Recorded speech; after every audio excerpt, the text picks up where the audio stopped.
Hey guys, how you doing?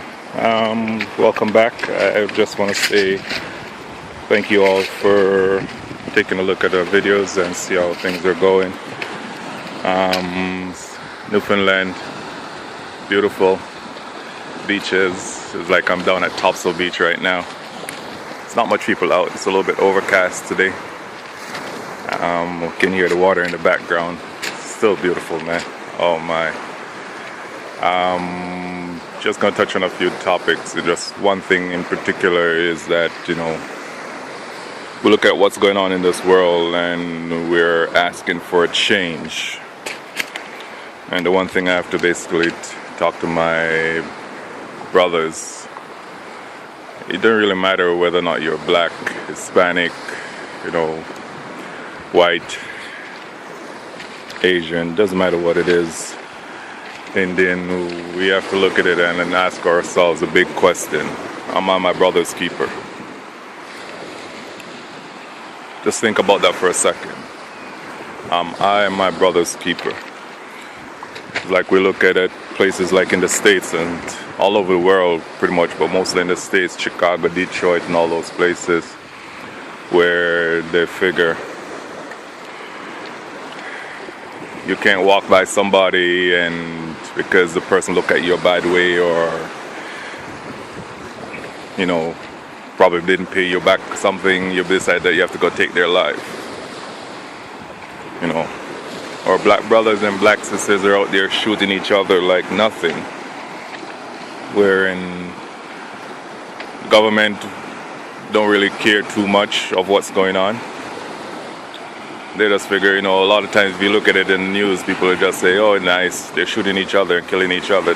But yet, at the same time, then we're going to complain in regards to that the cops are killing us off.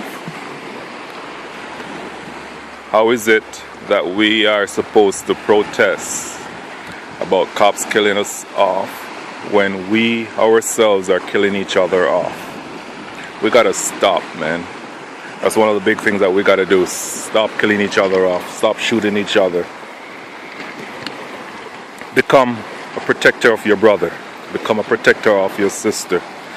Become a protector of the kids that's walking on the road. They don't know life as much as we had it. And they're young. You have your young brother and your young sister out there and you have to look at it and say, okay, fine. Kids are basically struggling. They're trying to make a better for themselves, but yet you decide that you're going to be jealous of what they're accomplishing.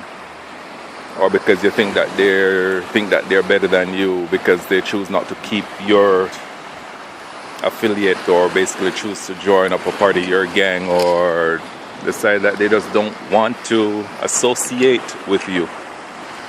So what? Let them live. Let them go on to college, university and be better for themselves. Some of them, they basically live with their parents, live with their mom, their single mom. And that single mom basically raised her kid to basically know better, stay off the streets. And yet, because we're jealous, we decide that we're going to take their life. For what? It's not that they're better than us or they feel like they're better than us. It's just that they're just trying to make a better life, make it out of certain areas. Because they're tired of the shooting and killing. We have to stop killing each other off for no reason at all. I don't care what the reason is. Put your gun away, man. Be a protector of your brother and sister. Your brother and sister on the street and a cop pull them over. If you would basically stop and basically stay there and make sure that, have better policing in your society, in your area. And wherein you put yourself wherein you're able to defend or protect your brothers. All of these things has to stop. You have to start from home. We start from home. Protect your brothers and sisters. You protect your brother. It's not like you're on the street and if you see somebody going after your brother and your sister, you're basically going to step up and say, okay, fine, enough is enough. Stay away from my brother and my sister. Then at the same time, you got to look at it and say, okay, fine, I'm going to put my gun away. And I'm going to basically become a defender of my community. Too much Single mothers are losing their kids out there. Too much single fathers are losing their kids out there. And then you have fathers who are out there with slinging guns, and their kids grow up to basically do the same thing they're doing. We have to find a way to teach our kids better.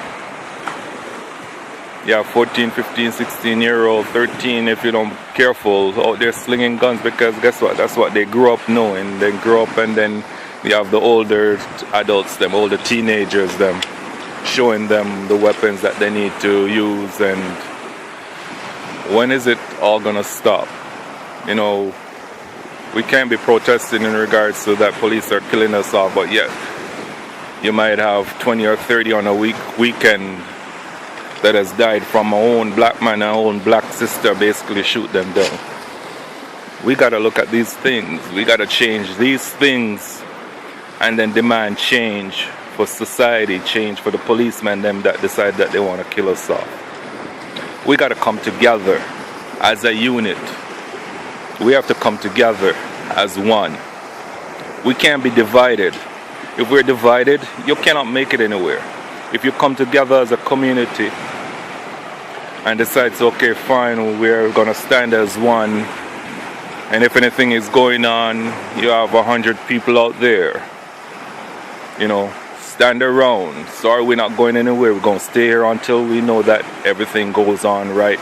You know, that young man get treated fairly, that young sister get treated fairly, that mother got treated fairly. We have to all come together. Things got to start changing, and we have to change it from home. And then when we step out on the street, then we start changing that. Then when whoever come into our community and decide that they want to act foolish, then we are there to say, okay, fine, it's not going to happen here. But until we start come together and stop making so much single mothers cry themselves to sleep at night because they lost their kid, they lost their son, their nephew, their sister, their daughter.